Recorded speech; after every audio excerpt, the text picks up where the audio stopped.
Perfeito. Estamos gravando esta que é a quinta e penúltima aula da nossa matéria soteriologia, a doutrina da salvação, né? Ficamos ausentes aí quase 5 semanas, mas voltamos pela bondade de Deus. Hoje é quarta-feira, 3 de janeiro, ano 2024. 2023 já foi embora, né? Nós estamos aqui abraçando um novo ano, que não vai ser também um ano muito fácil, mas com Jesus à nossa frente, vamos vencer esse ano, vamos conquistar, vamos passar por cima dos muitos obstáculos, né, que se colocarão nos nossos caminhos, mas também nós vamos colher muitas vitórias, muitas. Pode ter certeza, minha irmã, meu irmão, 2024 vai ser um ano apertado, mas também vai ser um ano de muitas vitórias em nome de Jesus. Está chegando aí nossa irmã Fernanda, maravilha, irmã Fernanda. Não caiu de paraquedas, mas está chegando. Irmã Fernanda, nos ouve? Aqui, ô pastor. Paz do Senhor, aguardando a senhora ficar visível. Só um segundo. Por enquanto, a senhora está no mistério. Está no mistério da escuridão, né? E aqui essa classe é a classe da luz. Todas são, né? Na verdade, todas são. Muito bem, enquanto a irmã Fernanda está sincronizando o seu vídeo, eu quero somente. Desculpe, eu detesto espirrar ao vivo. Não é agradável, não, mas às vezes a gente não consegue segurar. Obrigado, irmã Fernanda, pelo esforço. Meus irmãos, eu gostaria de fazer uma recapitulação. Já passamos por essa parte, acredito eu, na parte da predestinação e fatalismo. Já passamos por essa parte, correto? Predestinação e fatalismo. Então, eu quero recapitular lá na página 8, os pontos 2 e 3 e encaminhar para o tópico 4 em algarismos romanos. É possível perder a salvação? Então, eu quero fazer uma recapitulação, ainda que eu já tenha passado nessa parte, eu quero dar algumas pinceladas, e porque também hoje a gente vai falar um pouquinho mais sobre a predestinação, né, que é um assunto que, se não me engano, eu não postei o vídeo desta aula, mas eu vou postar, né, a aula do dia 6 de dezembro, e aí vocês vão ver que foi a aula mais quente, né, que tivemos até o momento sobre esta matéria, né? Inclusive eu estava bem atacado da minha tosse, tive muita dificuldade, mas Deus deu graça e conseguimos nos estender até perto das 10 horas e estava quente, né, o assunto, né? Falando de Judas, porque ele entrou como filho da perdição, enfim. Então vamos fazer uma retrospectiva, uma pequena recapitulação na página 8, predestinação e fatalismo, predestinação e o crente, e aí nós vamos entrar em cheio, né? Vamos trabalhar bem sobre essa questão da predestinação, que queiramos ou não ainda traz dúvidas, traz perguntas, traz muitos questionamentos. Vamos lá, página 8. A fim de entender a predestinação, é necessário distinguir predestinação e fatalismo. Fatalismo é uma crença herética que atribui as escolhas e ações do homem ao determinismo de Deus, ou melhor, o homem só fará o que Deus decidir que ele faça.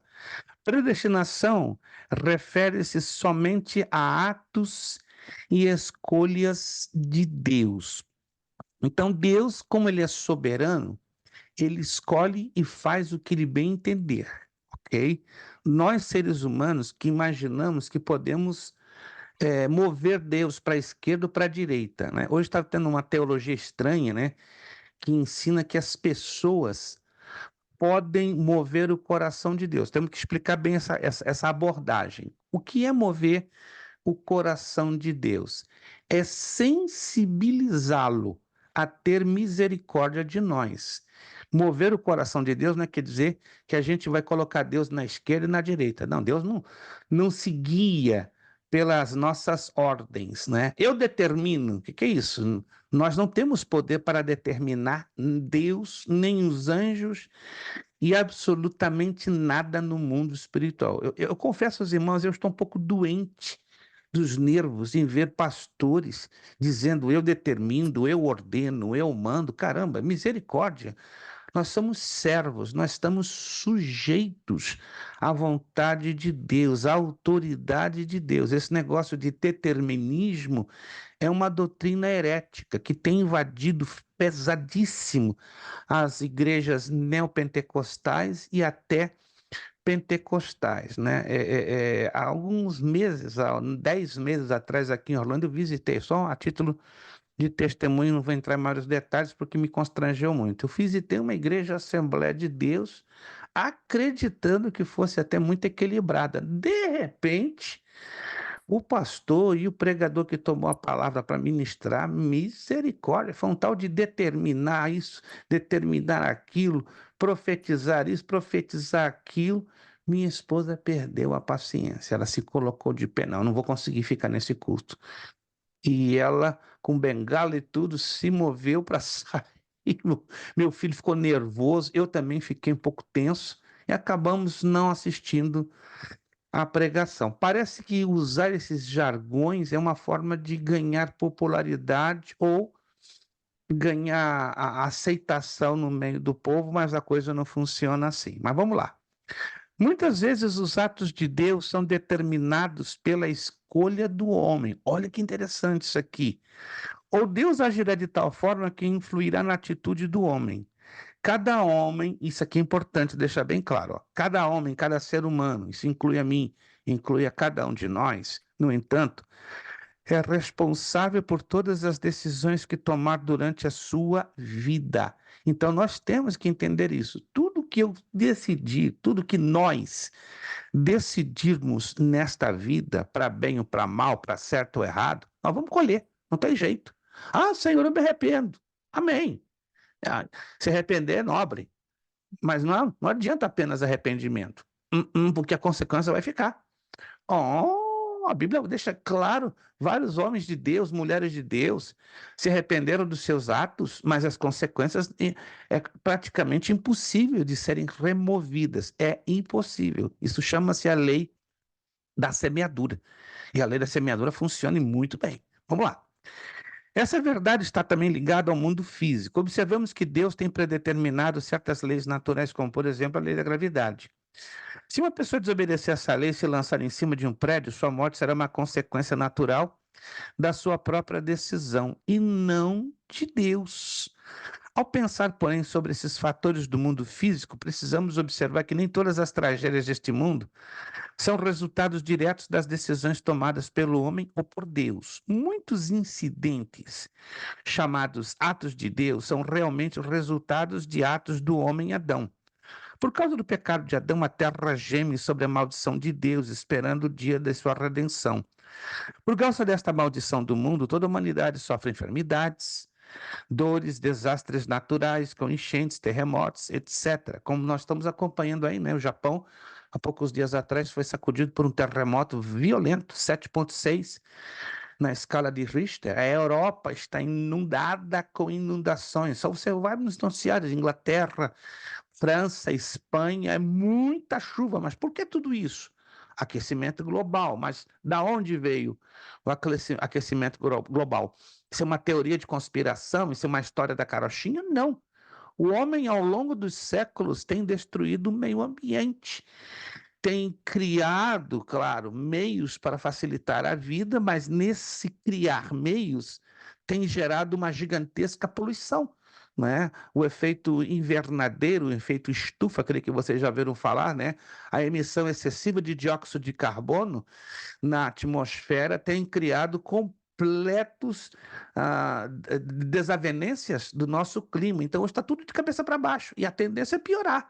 Muito, muito. Mas como nós vamos recuperar tudo isso? Quando Jesus regressar a esta terra e estabelecer o seu governo de 1000 anos, aí sim, ele vai trazer o quê? Um detox sobre todo o planeta Terra. Mas por enquanto nós estamos aí vivendo consequências do velho Adão, ou do ser humano que tem destruído o seu próprio meio ambiente. Quando estas coisas acontecem, como repito, não devemos culpar a Deus, mas sim nos aproximarmos mais dele, recebendo o seu poder para superar as dificuldades. Também devemos crer com mais convicção, acabei de falar isso agora, que em breve Jesus Cristo virá e libertará a terra da maldição em que se encontra a predestinação e o crente.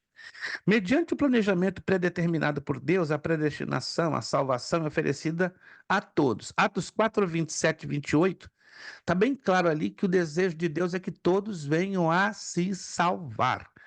E é possível para todos quantos buscam auxílio divino, como diz Atos 17, 26 e 27.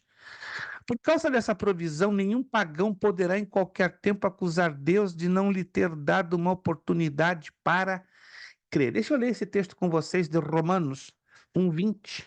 Romanos capítulo 1, versículo de número 20. É um texto que eu tenho observado que ele não é muito considerado pelos cristãos, mas ele é muito importante. Romanos capítulo 1, versículo de número 20.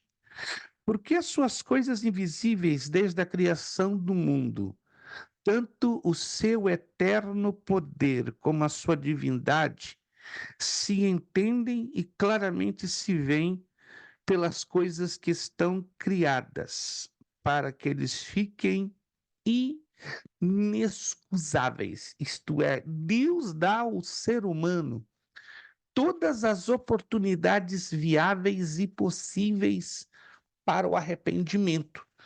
Mas se o homem desperdiçar essas oportunidades, claro, ele vai herdar o inferno, ele vai herdar a separação eterna, ele vai estar afastado de Deus. Não tem como ele ter uma segunda chance, posto que ele desprezou a mais importante, que é em vida. Enquanto houver vida, há esperança para abraçar essa oportunidade de salvação. Olha aqui que diz aqui na continuação: Deus não apenas planejou uma maneira do homem caído conhecer a salvação, como também tem um plano para ajudar os crentes a progredirem na sua vida espiritual. Também os predestinou para serem conformes à imagem de seu filho, Romanos 8, 29. Este plano, no entanto, depende da disposição do crente de corresponder em obediência a Deus. Isso quer dizer que a salvação, ela avança na nossa vida na medida que nós correspondemos aos pedidos de Deus, porque ela é dada de forma gratuita, sem dúvida nenhuma. Jesus já pagou a nossa salvação na cruz do Calvário, mas nós temos que obedecer condições que Deus nos coloca para a manutenção desta salvação. Esta provisão ou manutenção, como você queira usar a expressão, para glorificar a Deus é ilimitada para o crente que corresponder aos apelos do Espírito Santo. Oh, então nós temos que estar em sintonia fina com o Espírito Santo. A salvação está a minha, a sua, à nossa disposição. Mas queremos nós nos sujeitar aos pedidos do Espírito Santo? É a pergunta. Se queremos, amém. Se não queremos, vamos ter sérios problemas e complicações. Pastor, quando Sim. uma pessoa ela se afasta da igreja, ela confessou Jesus ali, ela se afasta da igreja, ela perde o Espírito Santo no sentido, né? Você entende, figurado? Essa parte nós vamos entrar daqui a pouquinho. Nós vamos abranger exatamente esse tópico aqui, ó, no número 4. É possível perder a salvação? Nós vamos... Segura aí um pouquinho que nós vamos entrar exatamente aí. Nós vamos, ó, abrir o leque. Vai ficar tão grande o leque, vai ter uma ventaninha aqui na tela. Depois eu volto a pergunta, então. Não, segura aí porque nós vamos entrar nessa temática já em seguida, eu quero levar vocês a observar esses versículos, né? E que possamos nos alegrar face ao soberano propósito para com a vida de salvo. O texto de Efésios 1:5 diz: nos predestinou para ele, para a adoção de filhos por meio de Jesus Cristo. Efésios 1:5. Efésios 11 e 12 diz: predestinados a fim de sermos para louvor da sua glória, nós os que de antemão esperamos em Cristo. Isso quer dizer que Deus tem prazer em termos a Ele pertinho dele, desfrutando plenamente da salvação.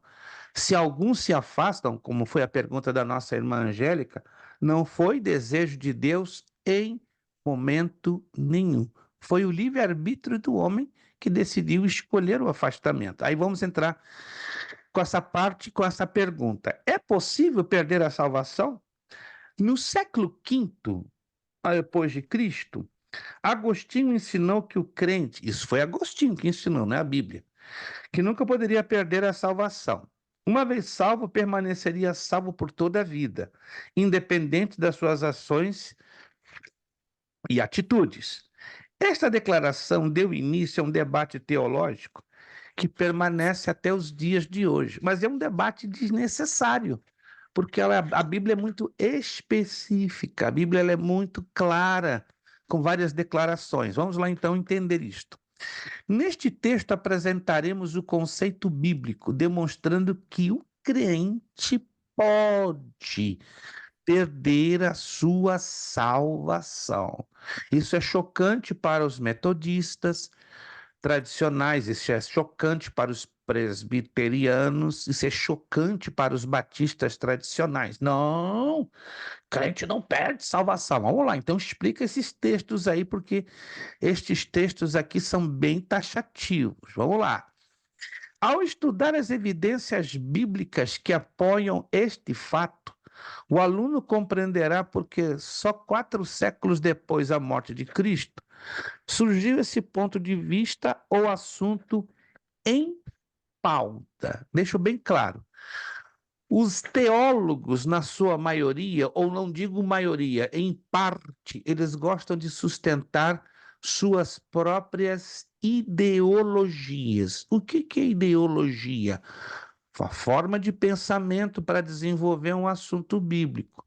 Mas é perigoso o desenvolvimento de muitas ideologias, porque parte delas vão se chocar com a teologia. O que é a teologia? É o estudo puro da Escritura Sagrada, sem a mistura dos pontos de vistas pessoais. Alguém está me entendendo? Então, ideologia é o que o Kleber pensa, é o que a irmã Angélica pensa, é o que eu penso, que a irmã Fernanda pensa, que a irmã Daniele pensa, é o que nós pensamos, e somos livres para pensar, ou não? Claro que somos livres para pensar, mas isso é tratando de Bíblia, palavra de Deus.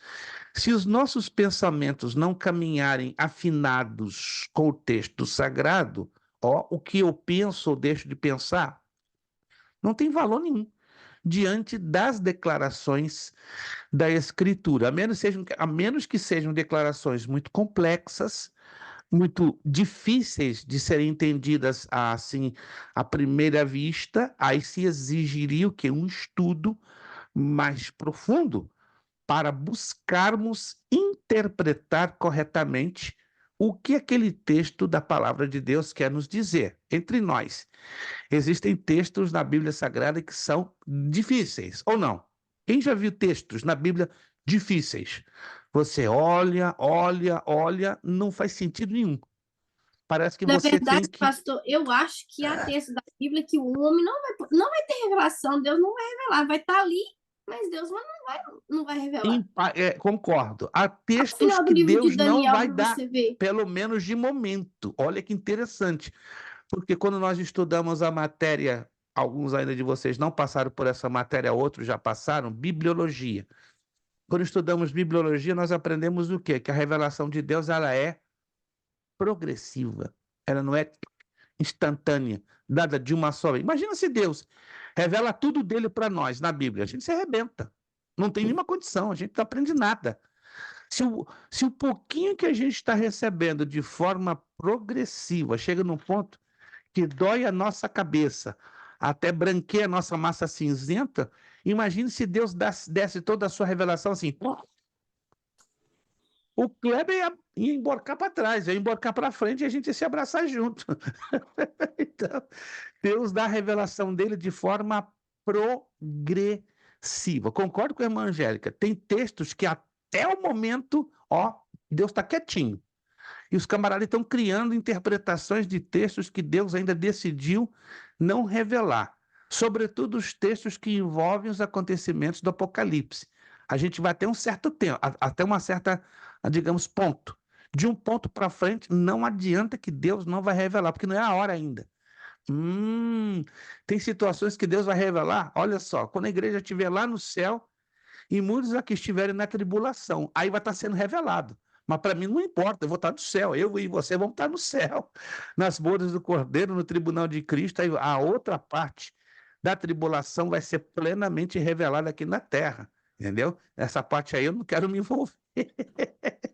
Eu quero saber do governo de Jesus Cristo, quando nós descermos do céu, aí vai ficar bonito, né? Porque a gente vai governar com Cristo, aí a gente vai ter já em um corpo glorificado a plena revelação de tudo que a Escritura nos tem ensinado. Mas vamos lá, vamos analisar o assunto nas Escrituras. O que a Escritura fala de perder ou não a salvação? Um dos maiores argumentos bíblicos, segundo o qual se pode perder a salvação, é a frequente menção da preposição, ou da conjunção, melhor dizendo, condicional se. Se. No inglês é if, mas no português é se, com respeito à salvação. As referências bíblicas a seguir revelam o fato de que a salvação na experiência humana depende da situação do crente, ou seja, do posicionamento do crente.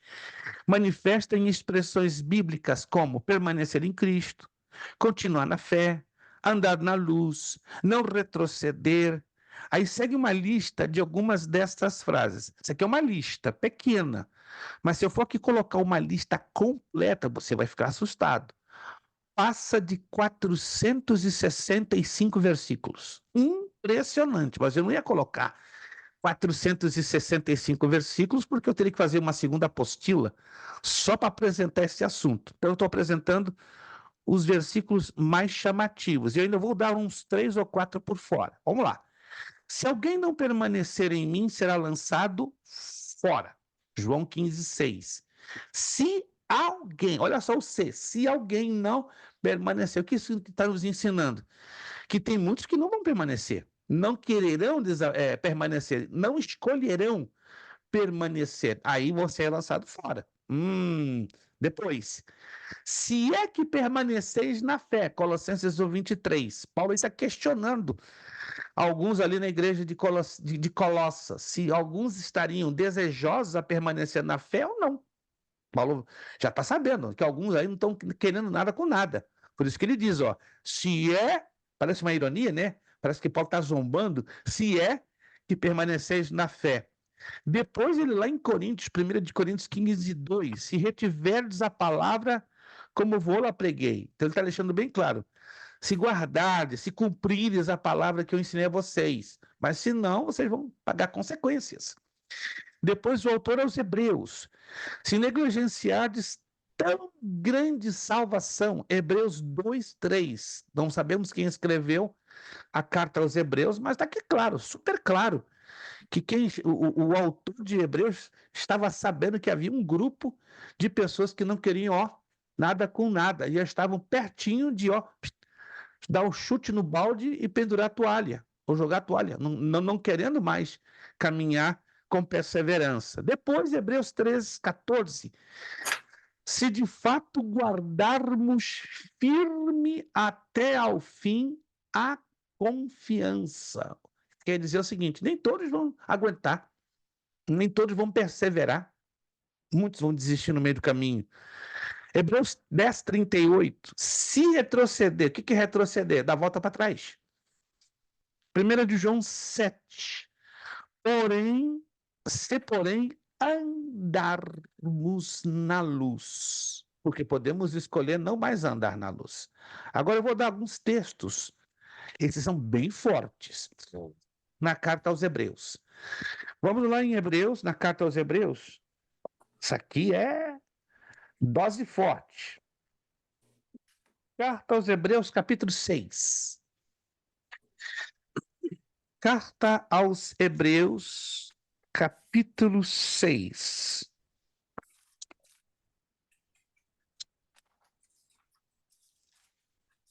Versículo de número 4. Prestem bem atenção o que o autor aos Hebreus aqui diz em Hebreus 6:4.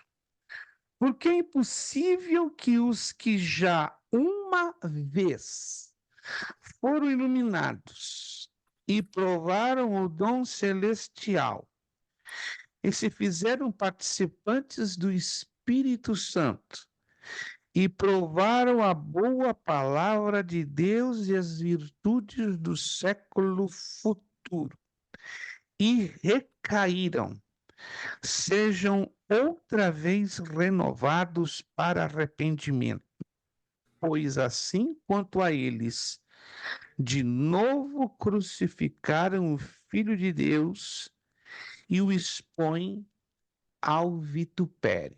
Aqui não se trata do desviado. Muitos interpretam esse texto como aquela pessoa que se desviou da presença de Deus. Não, isso aqui é um pouquinho pior.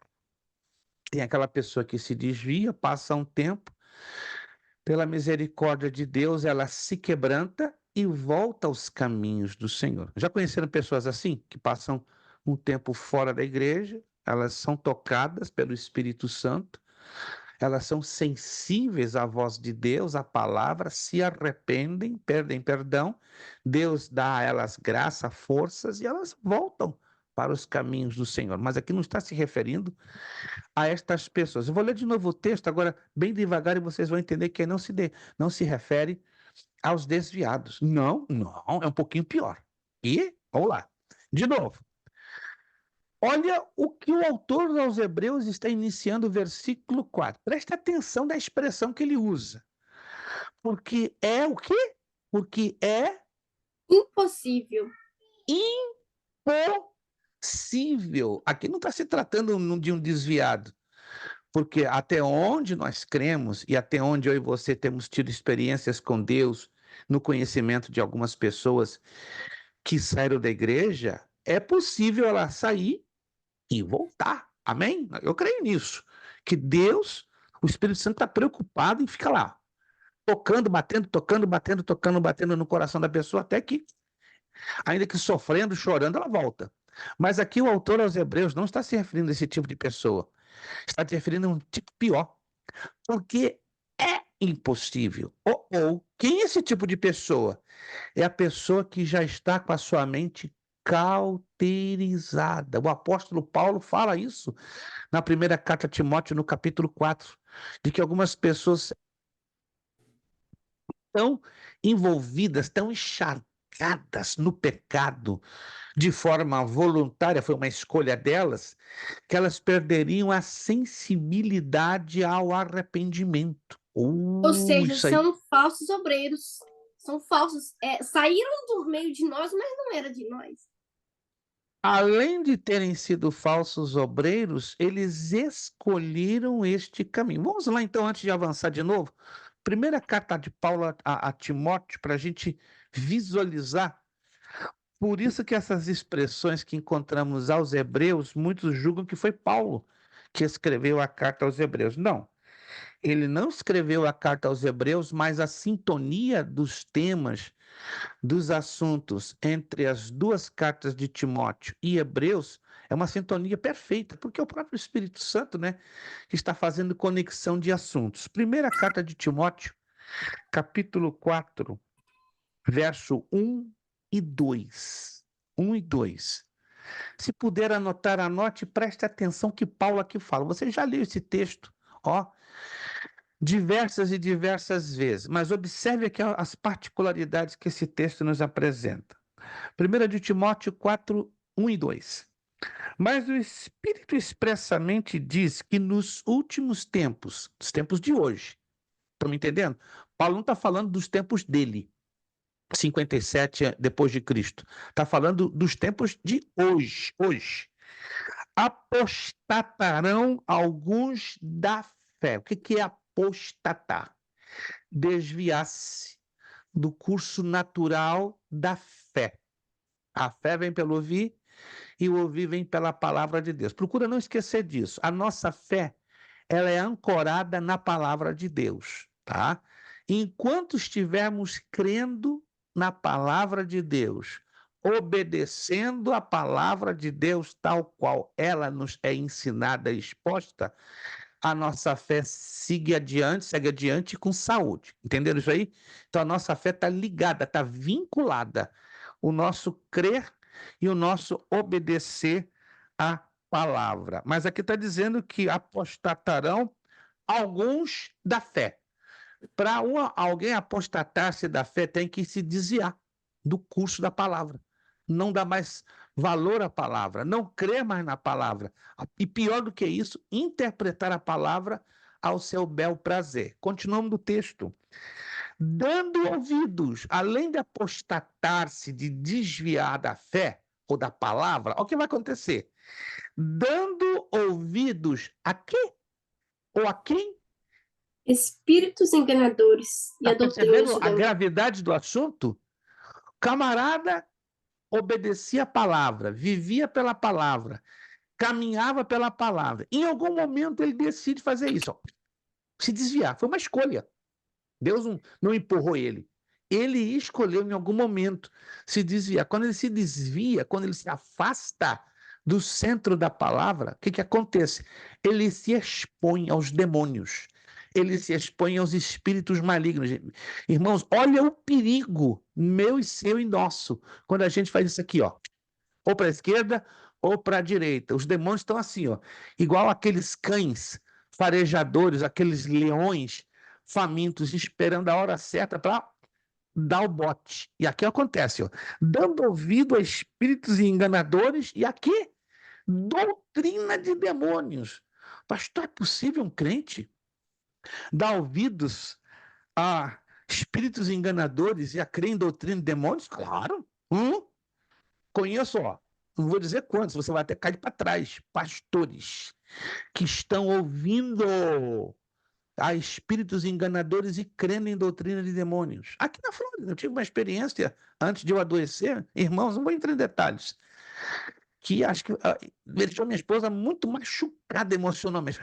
Nunca imaginava macumba dentro de uma igreja. Fica quieta, mulher. Macumba. Você pode não acreditar, eu não vou entrar nos detalhes. É tão escandaloso o que nós experimentamos aqui há 2, 3 meses atrás, que não vai edificar vocês, mas existe ação de demônios hoje dentro de igrejas, que a gente pensa que está ali tudo bonitinho, falando em línguas, dando glória a Deus, porque estamos vivendo dias de muita confusão. Se não tivermos discernimento espiritual, segura, o negócio vai ficar feio. Mas vamos lá. Olha o que diz o versículo 2. Estou percebendo, é tudo uma sequência. E pela hipocrisia de homens que falam mentiras. Estão me acompanhando aqui a sequência? Vamos pegar a ordem. Primeiro fato na ordem: desviar-se da fé. Alguns apostatarão da fé. Segundo fato na ordem: dar ouvidos a espíritos enganadores e a demônios. Para um crente fazer isso, ele já não deve mais considerar a verdade da palavra e nem tampouco obedecê-la. Alguém está me acompanhando? Para um crente dar ouvidos a espíritos enganadores e a crer em doutrina de demônios, ele já desprezou, ó, lá atrás, a palavra de Deus. Aí vem a terceira consequência. Pela hipocrisia de homens que falam o quê? Mentiras. É tudo uma sequência, estão percebendo?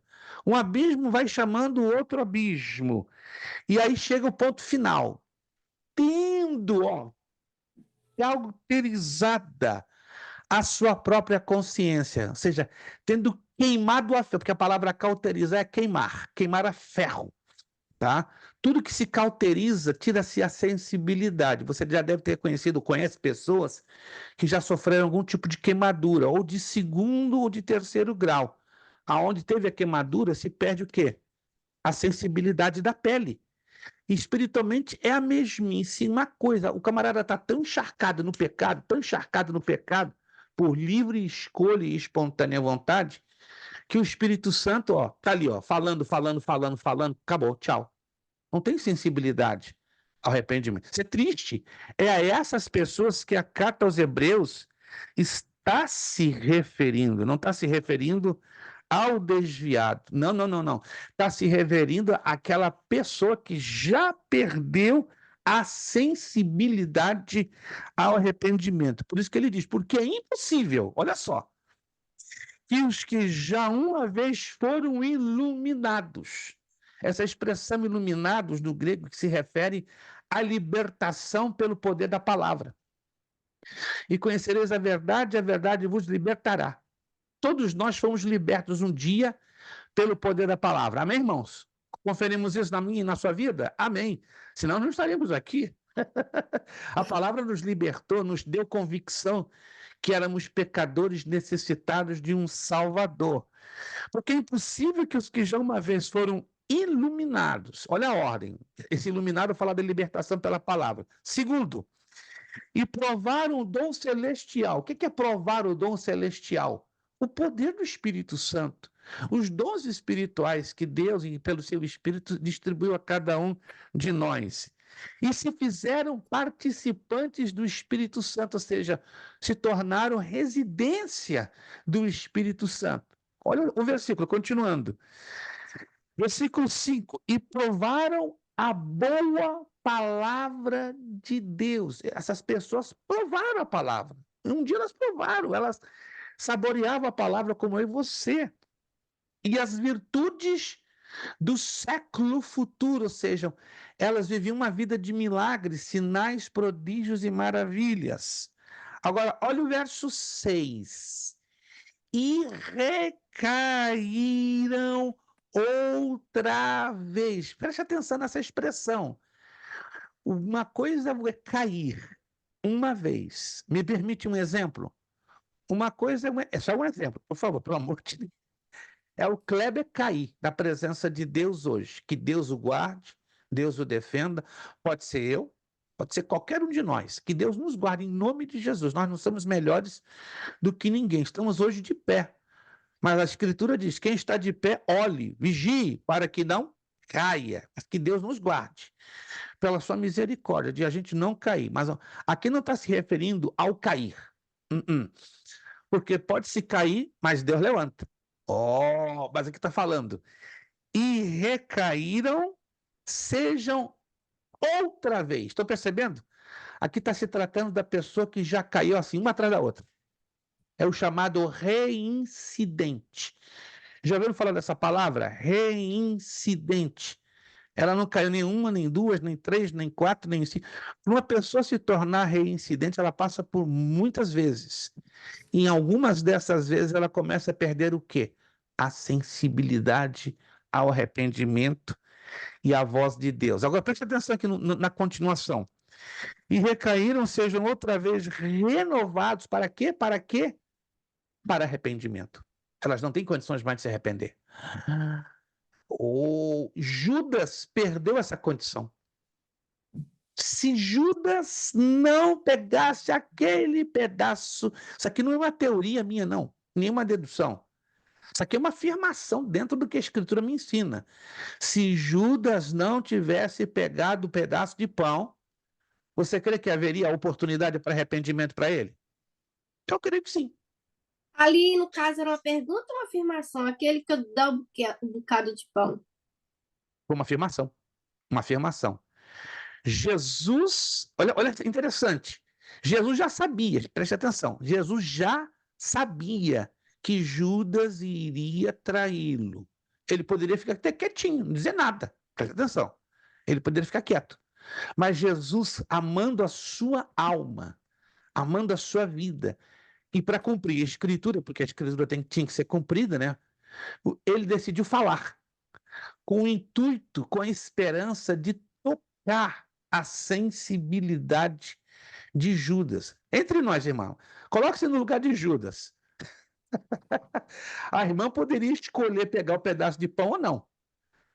Porque Jesus falou: aquele que ia molhar o pedaço de pão e entregar, esse será o que vai trair. A irmã Angélica Judas. Está ouvindo isso? A irmã Angélica Judas. Está ouvindo isso? Então eu vou ser a traidora? Eu que vou herdar o inferno? Você é bobo. Eu não sou boba, não. Eu não vou pegar esse pedaço de pão, não. Pegue outro. Claro que ele não poderia ter feito essa escolha. Na sua consciência plena. Como? Então, quer dizer que ele já não estava na sua plena consciência. Ele já estava Ah, possuído. ele estava porque ele fez a escolha de pegar o pedaço de pão. Está me acompanhando? Jesus falou, fez essa declaração, essa afirmação, sabendo que Judas faria uma escolha e fez a pior de todas. Para que veja bem, ninguém vai cair no inferno por engano, irmãos. Alô? Ninguém vai cair. Eu caí aqui por engano. Ninguém vai tentar fazer isso com Deus. Deus, alô? Ei, caí aqui por engano. Deus vai olhar para o camarada. Você está brincando comigo? Você caiu aqui por engano? Você escolheu. Eu te dei todas as oportunidades. Todas. Alô, irmãos? Eu creio no que a Bíblia diz. Deus dá todas as oportunidades. Aí temos que crer. Eu não quero que você passe pela experiência de chegar lá para saber. Porque quem vai chegar lá são os que entrarem no inferno. Os que estão hoje no inferno sabem disso melhor do que ninguém. Como eu não tenho intenções de experimentar isso na prática, então eu escolho crer no que a Escritura me diz. Alô, alguém está entendendo? Eu prefiro crer no que a Escritura me diz. Quem crê e for batizado será salvo, mas quem não crer será condenado. Por isso que o pior pecado que irrita Deus é o pecado da incredulidade. É o pior pecado. Isso irrita, abomina enormemente a Deus. Então Judas teve todas as... Judas podia dizer, eu não sou doido, eu não sou bobo, pegar esse pedaço de pão e está dizendo que eu vou trair. Não vou trair coisa nenhuma. Ele poderia ter escolhido ali não pegar o pedaço de pão e se quebrantar, se arrepender, mas a prova é que ele pegou. E por que ele pegou? Porque ele não estava tomado mais da sensibilidade ao arrependimento. Deus quis isso? Não. Ele escolheu. E eu agora faço outra afirmação e vou mostrar outro texto para vocês. A cauterização da consciência não acontece de agora para dentro de 5 minutos. É um processo. Pode levar dias, meses, semanas e até anos. Hebreus capítulo 10. Agora vamos para um outro texto. Uau, isso aí é de uma profundidade assustadora. Hebreus capítulo 10.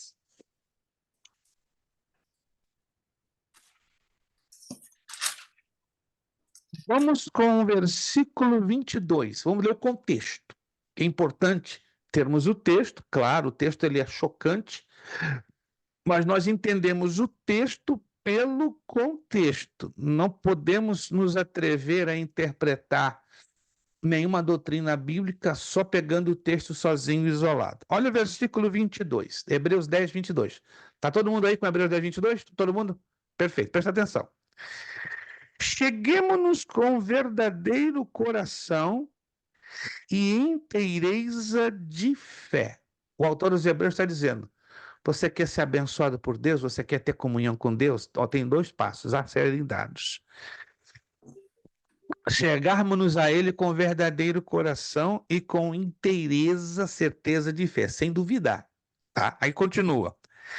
Tendo o coração, preste atenção como ele aqui fala, tendo o coração, o quê? Purificado do quê? Da má consciência, porque nós seres humanos temos uma tendência séria a termos uma má consciência, concordam? Sim ou não? Todos nós temos uma tendência a ter uma má consciência, mas aquele ele orienta, tendo purificado da má consciência e o corpo lavado, que interessante, com água limpa. Versículo 23, retenhamos firmes a confissão da nossa esperança, ou seja, que tudo está ligado à palavra e à palavra Cristo, porque fiel é o que prometeu. Verso 24, vai lendo e vai percebendo aqui, que isso aqui é como fosse uma escadinha, está subindo uma escadinha. E consideremos-nos uns aos outros para nos estimularmos ao amor e às boas obras. Aí está falando da importância de congregarmos-nos. Parece, brincadeira ou não, o fato de congregar nos fortalece. Mas aquele irmão é tão chato, aquela irmã insuportável, aquela igreja Só tem gente complicada. Começando por você, começando por mim. Nós estamos querendo o quê? Igreja perfeita? Vai no céu. Lá no céu você vai encontrar a igreja perfeita. Agora aqui na terra, não tem jeito, irmãos. Se você não aguenta o irmãozinho A, o irmãozinho B, o irmãozinho C, começa por mim. Começa por cada um de nós que somos talvez até mais complicados do que aquele que a gente julga ser uma pedrona no nosso sapato. Mas que ele está aqui dizendo, versículo 25, não deixando a nossa congregação, como é de costume de alguns, antes ademoestando-nos uns aos outros. E tanto mais quando vedes que vai se aproximando aquele dia. Estão percebendo que o dia aí está com Dzão maiúsculo? Quem está percebendo aí na sua Bíblia? D maiúsculo, que é o arrebatamento da igreja. Tudo isso, o autor aos Hebreus usou esses primeiros versículos para endossar o que agora vamos entrar no verso 26, 27, 28 e 29. Porque se pecarmos, o quê? Pecarmos de quê? Acidentalmente? O que está escrito aí? Voluntariamente. O que é pecar voluntariamente, Kleber? Abre o áudio, me responde. O que é pecar? Pequei voluntariamente. Dei uma canelada no esposo da irmã Angélica, ele está chorando lá no hospital. O que é pecar voluntariamente, Kleber? O que tu entendes? Pastor, voluntariamente é a pessoa sabendo do pecado e fazendo a mesma coisa e não volta ao arrependimento. Não volta ao arrependimento, ou seja, o camarada escolheu, concorda? Fazer aquele mal feito e pior do que ter escolhido, não quer se arrepender do mal feito que fez. Concordamos com isso? Tá perfeito, Kleber.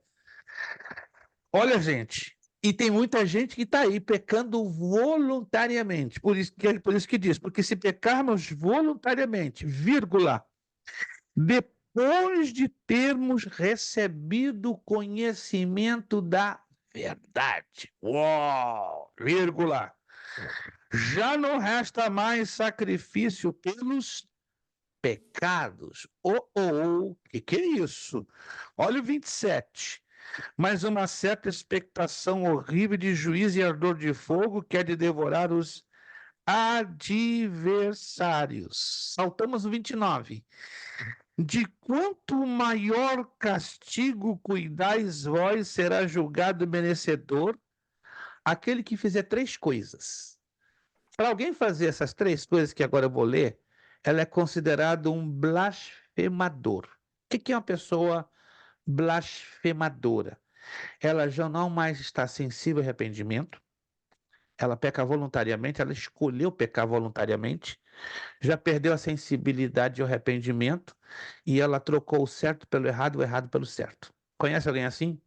Eu conheço. Cristãos usadíssimos nas mãos de Deus e de repente viraram a ficha, decidiram, escolheram. Agora, olha o que essas pessoas geralmente fazem. De quanto maior castigo cuidais vós, será julgado merecedor aquele que pisar o Filho de Deus. Como é que pisamos o Filho de Deus? Quando pisamos a sua palavra. Quando a desobedecemos por escolha própria. Essa é uma forma. Tem várias formas de pisar o Filho de Deus, porque o Filho de Deus é a palavra, e a palavra é o Filho de Deus. Anotado? A palavra e Jesus estão ligados, não tem como separar um do outro. Segunda coisa, e tiveram por profano o sangue do testamento. Eu conheço crentes que já não creem mais no poder que há no sangue de Jesus. Que isso, pastor? Eu conheço crentes que não creem que o sangue de Jesus perdoa e purifica pecados. Não se assuste, eu conheço. Eu conheço 2 pastores na América que já não creem no poder do sangue de Cristo. Estranho isso, né?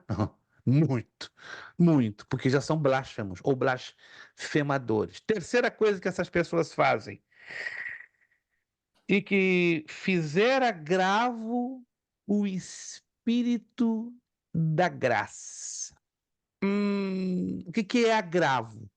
Ofensa consciente, deliberada e proposital. Anote isso. Agrava o espírito da graça é eu ferir ao Espírito Santo conscientemente. Vamos lá, rapidinho, em Efésios capítulo 4. Aí você agora vai entender melhor. Efésios capítulo 4.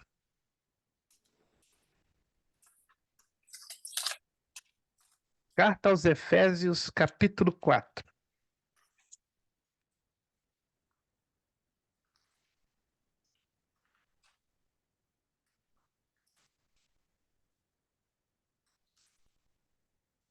Carta aos Efésios, capítulo de número 4, versículo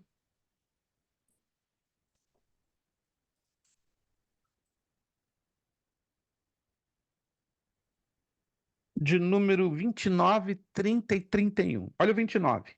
Qual o Não, capítulo? Efésios 4, 29. 4, 29. Não saia da vossa boca nenhuma palavra torpe. Palavra torpe quer dizer uma palavra que desanima, uma palavra que destrói, uma palavra que arrasa, uma palavra que humilha, uma palavra que derruba. Não saia da vossa boca nenhuma palavra torpe, mas só que for boa para promover edificação, para que dê graça aos que ouvem. Versículo 30, ó, aqui é a chave. E não entristeçais o Espírito Santo de Deus, no qual estáis selados para o dia da redenção. Nenhuma carta vai chegar na minha e na sua casa se não tiver o quê? O selo. O selo. O selo. Porque o selo fala de aquisição, de autenticação. O selo fala de preço, de posse, de propriedade. No momento que eu coloco um selo num envelope e mando para vocês, como eu costumeiramente mando às apostilas, eu estou dizendo ao correio americano, a partir do momento que eu coloco aquele selo ou aquela franquia, o que seja, eu estou dando autoridade para o correio americano ser o possuidor daquela carta que vai chegar até você. Alguém está me entendendo, gente? Antes de eu colocar o selo ou a franquia daquele envelope que vai levar o seu nome como aluno, aquele envelope e o seu conteúdo eram o quê? Minha propriedade. Alguém está me acompanhando? Era meu. Pertenciam a mim. Mas no momento que eu coloquei o selo ou a franquia naquele envelope, a partir daquele momento eu estou admitindo, a partir de agora eu não me responsabilizo por esta carta ou por este conteúdo. Agora é o Correio dos Estados Unidos da América. Por isso que a carta chega até você. Porque eu confio a responsabilidade, eu transfiro o direito de propriedade ao governo americano, através do United States Post Service, a fazer chegar a sua carta. Ainda que lá na ilha de Martha's Vineyard parece que chega de jegue, né? Chega de burrico, demora uma eternidade, não uma eternidade. Mas me deixa bem chateado, gente. Como demora, né? Enquanto o irmão Kleber está recebendo fresquinho a apostila dele, irmã Fernanda, irmão Leandro, irmã Angélica estão lá. Meu Deus, o que é isso? Esqueceram-se de nós, mas vocês já sabem a realidade da ilha, é assim mesmo. Tem que ter muita graça de Deus. Mas vocês estão entendendo? No momento que a pessoa deliberadamente, voluntariamente, escolhe entristecer o Espírito Santo, ela vai perdendo o selo de propriedade para com Cristo. É o passo para a cauterização da mente e, ao mesmo tempo, do afastamento da presença de Deus e a perda da salvação. Repito, a perda da salvação, ela é um processo. Não vai acontecer de agora para dentro de 20 minutos. Leva dias, semanas, meses e anos. A perda da salvação de Judas não foi um negócio assim que aconteceu de uma semana para outra, ou mesmo a de Saul, ou a de tantos outros.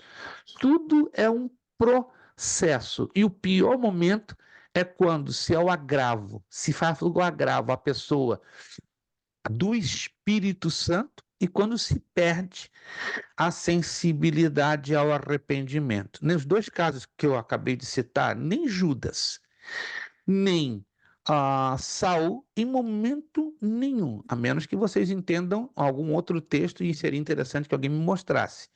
Mas eu não vejo nenhum texto na Escritura que mostre, nem por A, nem por B, que nem Saul, e muito menos Judas, demonstraram arrependimento. Pelo contrário, Vamos em 2 de Coríntios 7:10.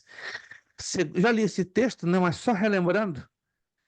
Esse texto aqui também, ele é uma chave importante para entendermos o poder do arrependimento na nossa salvação. 2 de Coríntios, capítulo 7, versículo de número 10.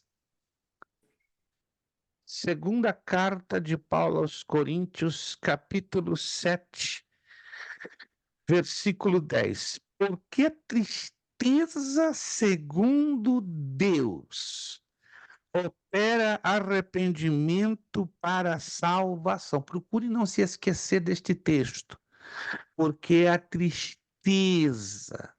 O Kleber está triste, porque o Kleber falou mal de alguém, pecou, mas aí veio o Espírito Santo, que falou com o Kleber, pisaste na bola, Kleber, fizeste mal, Kleber, falaste mal daquele irmãozinho que te ama tanto, ora por ti, não era para fazer isso. Ah, Senhor, eu sou mau menino, me comportei mal. Então, o Kleber está triste, mas ele está arrependido, é o que diz a Escritura, porque a tristeza, segundo Deus, opera o quê? Arrependimento. Reconheceu, errei. E esse arrependimento é o que vai fortalecer os laços da sua salvação, da qual ninguém se arrepende. Ponto e vírgula. Mas a tristeza do mundo opera a morte. Não foi o que levou a Saul e a Judas cometerem o mesmo pecado ou a mesma consequência? Qual foi? Suicídio. Não havia arrependimento. Deus, irmãos, não vai mandar ninguém para o inferno. Na verdade, Deus não manda ninguém para o inferno. O camarada que se manda para o próprio inferno. Se alguém disser pregando, Deus está mandando fulano para o inferno, mentira. Uma heresia. Deus não manda ninguém para o inferno. O camarada, na sua rejeição voluntária e sistemática, ele prepara tudo para ele ir sozinho para o inferno. Ele vai com a mão dele, com as atitudes dele, com a escolha dele. Deixa eu entrar aqui agora numa parte que vai esquentar mais ainda. Sua cabeça vai fazer assim, sobre a questão da predestinação. Eu já postei no grupo, mas se você perdeu esse slide, só me avisar que eu vou mandar ele de volta. Posto lá de volta no grupo. Isso aqui é importantíssimo. Gente, isso aqui é de uma importância. Deixa eu ver aonde está este slide aqui. Deixa eu ver aqui. Ele estava comigo aqui agorinha. É possível que eu fechei ele. Não, tá aqui, perfeito. Então eu vou agora puxar esse slide. Maravilha. Perfeito. Deixa eu ver aqui, não estou conseguindo puxá-lo. Perfeito. Todos estão enxergando, sim ou não? Todos? O que é a luz da Bíblia é a eleição? Presta atenção, se você perdeu esse slide, esse grupo de slides, me avisa que ou eu posto no grupo para todo mundo ter acesso de novo, ou posto no seu privado. O que é a luz da Bíblia é a eleição? Mas o que a eleição tem a ver com a predestinação? Presta atenção. A Bíblia apresenta dois tipos de eleição divina que não devem ser confundidos. Eleitos para a salvação, de acordo com Romanos 8, e eleitos para uma missão, para a missão Romanos 9. Então, isso aqui tem que ser bem compreendido para não dar confusão na cabeça das pessoas. Vamos lá. Eleitos para a salvação. Deus conheceu de antemão quem creria em Cristo. Romanos 8, 28. Então, Deus já sabia que o Kleber, a irmã Angélica, a irmã Daniela, a irmã Fernanda, eu e tantos outros estaríamos crendo em Cristo. 2. Deus predestinou que os salvos seriam conformes à imagem de Cristo. Romanos 8, 29. Teria uma semelhança, uma aparência com o Senhor Jesus Cristo. Aí vem os eleitos para a missão. Romanos 9. Como indivíduo, Esaú nunca serviu a Jacó, mas a nação de Edom serviu a nação de Israel. Romanos 9:12. Como nação, Jacó, Israel, e não Esaú, Edom, foi escolhido para um propósito especial. Romanos 9:13. O que nós aprendemos com isso aqui? Deus não escolhe alguns para serem salvos e outros para se perderem, mas elege e chama pessoas e grupos para tarefas específicas. Agora você vai entender qual é a conexão de eleição com predestinação. Fiquem tranquilos que quem perdeu esses slides, eu vou postar hoje, não amanhã, hoje, porque se eu deixar para amanhã eu vou me esquecer. Hoje eu vou postar aí no grupo, aí você salva esses slides, que eles são importantíssimos. Vamos lá então. Os eleitos, já que estamos falando de eleição, são predestinados por Deus para quê? Vamos lá, à luz da Bíblia. Eles foram predestinados por Deus para serem, número 1, chamados. Romanos 8:30. Justificados. Romanos 3:24, 8:30. Glorificados. Romanos 8:30. Conformados, ou seja, semelhantes à imagem do Filho. Romanos 8:29. Para serem santos e inculpáveis. Efésios 1:4. Para serem adotados como filhos. Efésios 1:5. Para serem redimidos. Efésios 1:7. Para serem participantes de uma herança, Efésios 1:14. Para serem o louvor da sua glória, Efésios 1:2, 1 de Pedro 2:9. Para serem participantes do Espírito Santo, Efésios 1:13, Gálatas 3:14. E para serem criados em Jesus Cristo para boas obras, Efésios 2:10.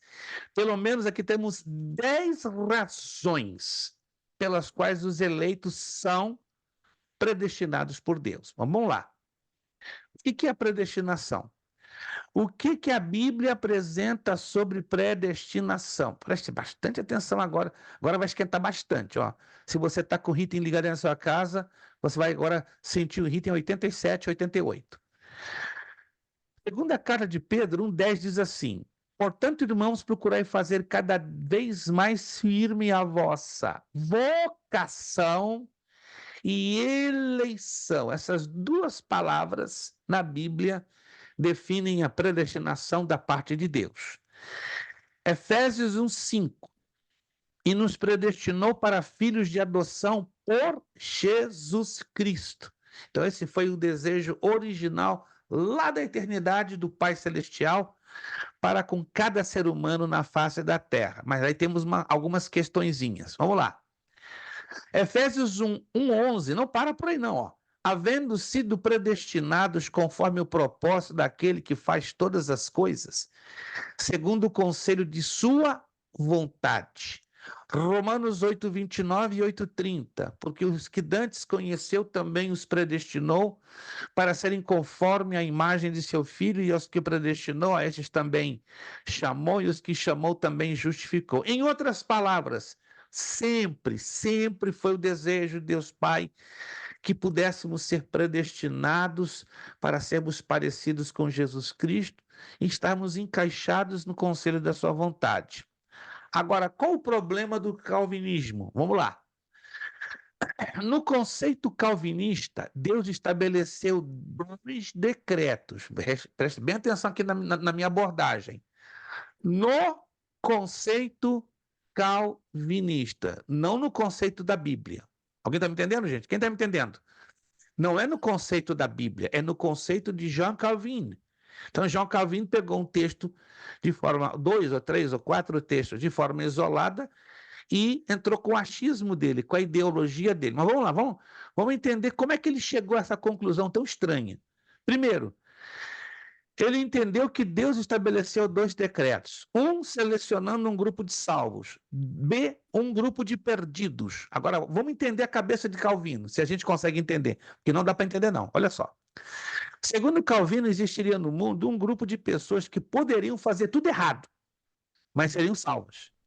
E outro grupo, as pessoas que poderiam fazer tudo certo, mas jamais se salvariam. Olha que loucura. Vocês estão entendendo? Aqui está vendo contradições. Calvino diz que existiria no mundo um grupo de pessoas que poderiam fazer tudo errado. Vamos dizer, prestes. Veio ao mundo para fazer tudo errado. E queria ser salvo no final das contas. Aí outro grupo, que é o Kleber, veio ao mundo para fazer tudo certo, mas jamais se salvaria. Estão percebendo o nível de contradição? Estranho, não é? Vamos lá. Me fez Como é que lembrar, Calvino chegou? pastor, de uma mulher que ela deu um podcast. Ela é uma mulher, não, homossexual, né? Um homossexual. E ele fala, olha, eu dou dízimo, eu dou oferta, eu ajudo os pobres, eu ajudo os viúvos, vou na igreja e tal, só que eu não creio que Jesus é o Filho de Deus e tal. Ou seja, ela tem a fé Oh, baseada nas obras dela. Não seria isso que Calvino está querendo dizer? exato, Ela já acha que ela exato. vai ser salva porque ela está... Exato. Calvino, por estranho, olha, isso aqui pode soar estranho, e é estranho. Ele acreditava mais que a salvação teria a ajudinha das obras. Mas a Bíblia não ensina que as obras vão dar uma ajudinha para a nossa salvação. Nossa salvação está todinha, toda, 100% estabelecida na morte que Cristo estabeleceu na cruz do Calvário. Vamos lá. Será que não é por conta de Tiago, não? Que a fé sem obras é morte? Mas aí ele confundiu um problema. Olha o problema que ele confundiu. Olha o que ele disse. Irmã, anote isso aqui. Eu vou postar no grupo, isso aqui tem que ficar anotado. Para o dia que vocês forem conversar com o presbiteriano, vocês terem base para, com carinho, rebater o presbiteriano. O que o Calvino disse em 1537? Escute, isso aqui é confuso demais. Ora, a semente da palavra de Deus só se enraiza e produz frutos nas pessoas que o Senhor, por sua eleição eterna, predestinou para serem filhos e herdeiros do reino celestial. Para todos os outros que, pelo mesmo conselho de Deus, foram rejeitados antes da fundação do mundo, a clara e evidente pregação da verdade só pode ser um cheiro de morte para a morte. Está escrito em um livro que ele escreveu, chamado Instruction in Faith. Está em inglês, mas ele escreveu originalmente em francês, Instruction em la Fé. E o pastor Paulo T. Furnan traduziu no ano de 1967. Então está nesse livro. Isso é uma declaração forte. Estão observando aqui?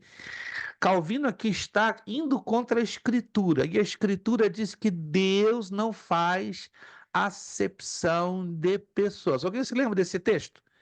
Deus não faz acepção de pessoas. Deus não seleciona o pobre em detrimento do rico ou o rico em detrimento para o pobre. Não. Todos são iguais aos olhos de Deus. Mas a coisa fica pior ainda. Olha só. A predestinação calvinista, portanto, olha, preste bem atenção. Deus já decretou quem vai ser salvo e quem perderá. Isso é discriminação. Não precisa obediência nem desobediência para que Deus manifeste sua justiça e misericórdia. Que coisa estranha. Conversa isso com o presbiteriano. Ele vai responder exatamente como fosse um robozinho. O que Calvino falou, eles repetem. Segunda coisa, os que Deus destinou à salvação serão salvos, mesmo pecando ou não querendo ser salvos. E aí, como é que fica o livre-arbítrio? Primeiro, os presbiterianos, os calvinistas não creem no livre-arbítrio. Então tem uma coisa errada na Bíblia. A árvore do conhecimento do bem e do mal foi colocada ali por um acidente.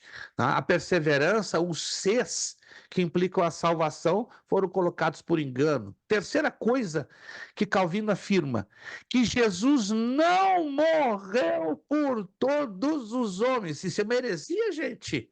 A Bíblia diz claro que Deus, em Cristo Jesus, o Cristo, morreu por todos os homens.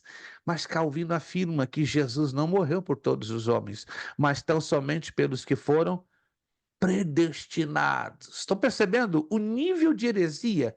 Isso é grave, isso é sério. E milhões no planeta Terra estão abraçando isso como fosse palavra de Deus. Olha os textos, preste atenção, isso aqui é sério, é grave. Olha os textos que Calvino se valeu. Isso é grave, gente. Provérbios 16:4. O Senhor fez todas as coisas para os seus próprios fins e até o ímpio para o dia mau. Meu Deus! Romanos 9:18. Compadece-se de quem quer e endurece a quem quer. Êxodo 4:21. Eu endurecerei o seu coração de Faraó para que não deixe o povo ir. Romanos 9,13, como está escrito, amei Jacó e aborreci Esaú. Mateus 26:21, em verdade vos digo que um de vós me atrai. Irmãos, preste atenção, Calvino usou 5 textos isolados, sozinhos, separados. Isso aqui é grave ou não é? Eu considero gravíssimo, gravíssimo.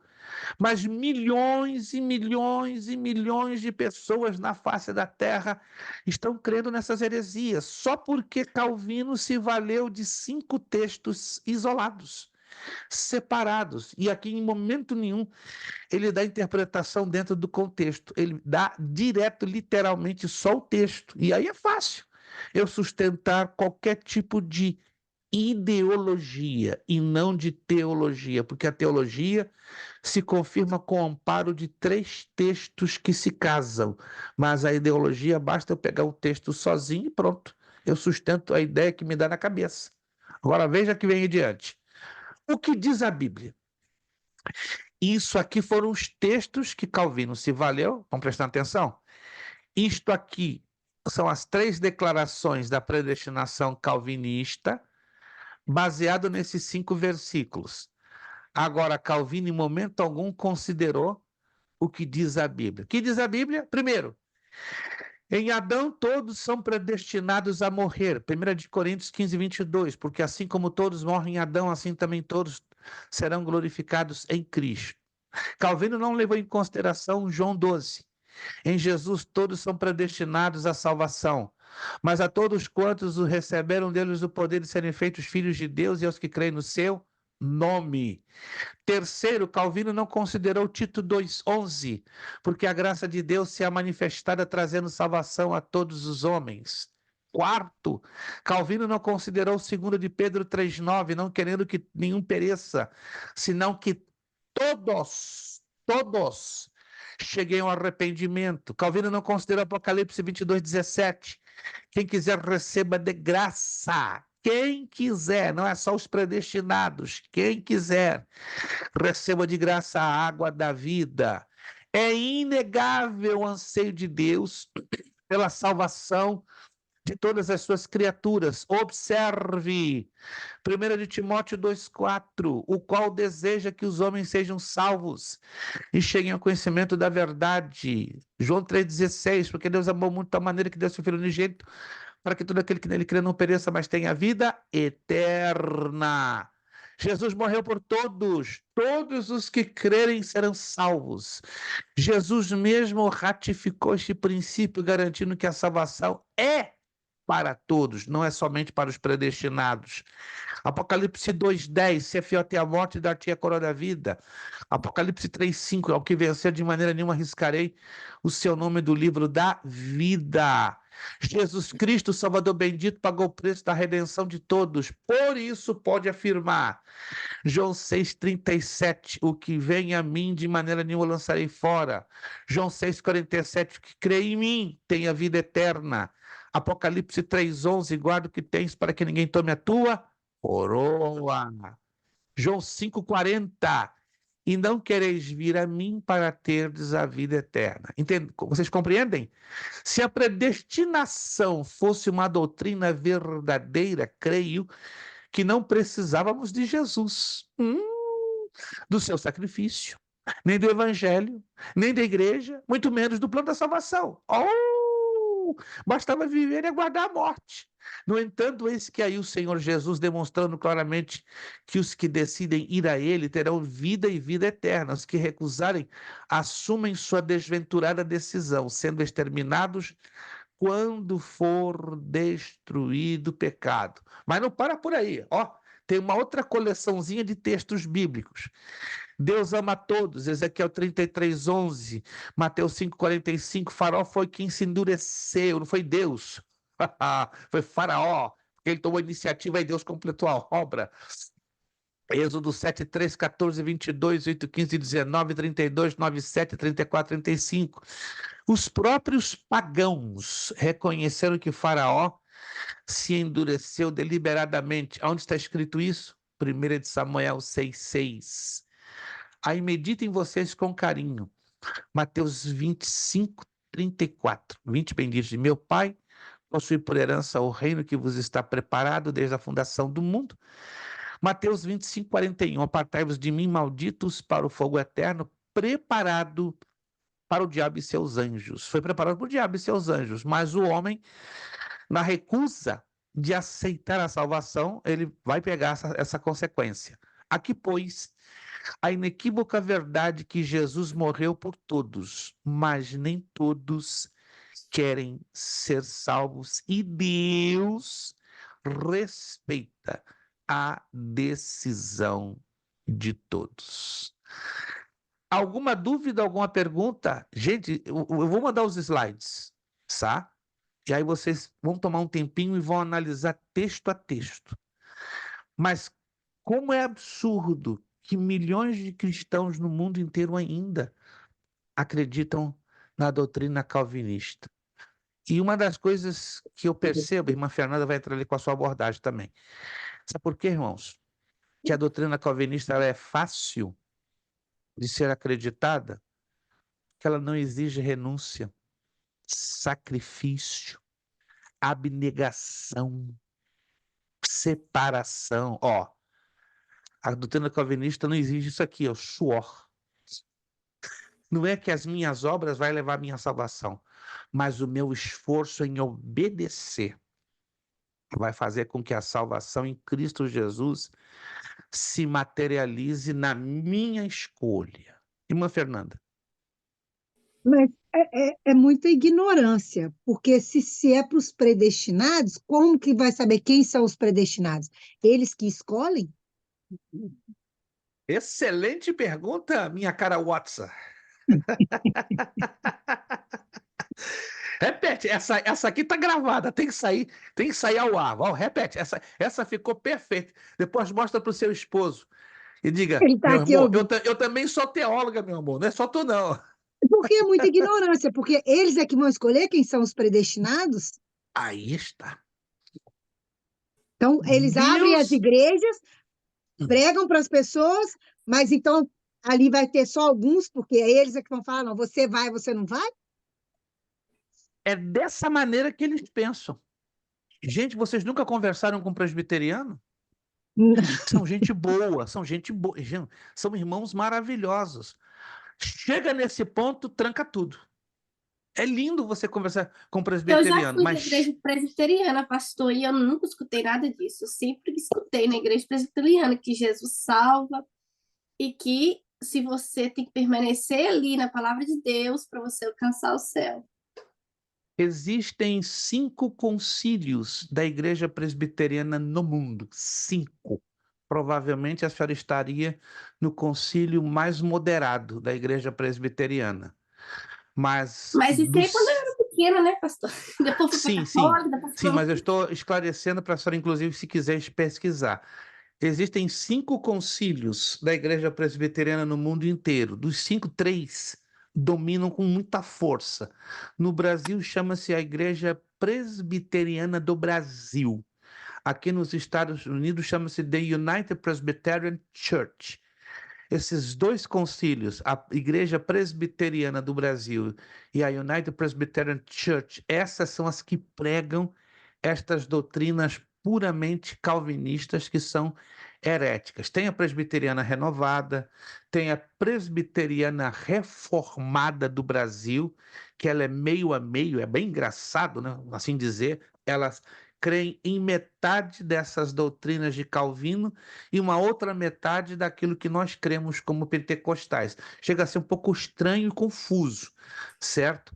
Mas os presbiterianos da United Presbyterian Church, eles são 78% aqui nos Estados Unidos e 60% na Europa. O pastor reverendo Augusto Nicodemos, ele é da Igreja Presbiteriana do Brasil. Já estive com ele 2 vezes, é um homem de um conhecimento bíblico maravilhoso, uma biblioteca ambulante. Essa biblioteca aqui atrás de mim não é nada diante dele. Mas, irmãos, parece que tudo desaparece, sai com fumaça e se desvanece quando chega nessa parte da salvação. As 2 Pastor, vezes mas que eu conversei com ele, eu saí frustrado, muito frustrado. Mas não faz sentido, porque eles têm, se a gente assistir uma pregação deles, eles têm um conhecimento Fenomenal, extraordinário. fenomenal, Só que fenomenal. é muita ignorância. Eu conheço uma pessoa que saiu da Assembleia de Deus e foi para a presbiteriana, e ela teve a coragem de falar assim: não, lá a gente pode fazer de tudo, que não tem problema. Aí eu falei: mas você não aprendeu assim. Oh, aí está, Mas aí irmã. é o ponto que ela fala assim: não, mas se lá eles estão pregando, parece que eles retiram algumas coisas, não faz sentido. Não, não faz, não faz. Dá a entender, não estou afirmando, que em algumas instâncias, em alguns pontos, parece que eles lançam uma espécie de lavagem cerebral. Eles acham conveniente só ensinarem textos isolados da Escritura e inculcam isso na mente das pessoas e elas aceitam numa boa, sem questionar. No momento, entendam isso aqui que eu vou dizer. No momento que nós, em uma sã razão, não questionamos, porque a Bíblia diz, né, que devemos estar preparados para responder aos mundanos a razão da nossa fé. Se devemos que estar preparados, então nos cabe o direito de questionar o que é certo e o que é errado. Paulo, pelo menos, ensina isso mais de 150 vezes nas suas epístolas. O livro de Atos dos Apóstolos nos deixa bem claro que os irmãos em Bereia eram mais nobres do que os de Tessalônica. Por quê?